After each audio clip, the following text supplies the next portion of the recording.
జీవితంలో దేవుడు కొంతమందికి అన్నీ ఇస్తాడు. మంచి తండ్రిని, భర్తను, పిల్లలను, డబ్బును, ఆరోగ్యాన్ని, సంతోషాన్ని ఇలా అన్నీ ఇస్తాడు. కానీ దేవుడు కొంతమందికి మంచి తండ్రిని ఇస్తే మంచి భర్తని ఇవ్వడు. కొంతమందికి మంచి తండ్రిని, భర్తను ఇస్తే మంచి పిల్లల్ని ఇవ్వడు. కొంతమందికి అవన్నీ ఉంటే ఆస్తిపాస్తులు ఉండవు. మనం అనుకుంటాం కదా, దేవుడు వాళ్ళకు అన్నీ ఇచ్చాడు, మనం ఏం పాపం చేశామో మనకు దేవుడు ఏమీ ఇవ్వలేదు అని అనుకుంటాం. కానీ మనం లేని వాటి గురించి ఆలోచిస్తూ ఉన్న వాటిలో సంతోషాన్ని వెతుక్కోవడం మర్చిపోతాం కదా.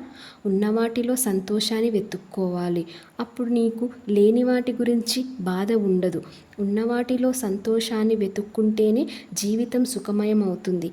అంతేకాని లేని వాటి గురించి చింతిస్తూ కూర్చుంటే జీవితం అక్కడే ఆగిపోతుంది.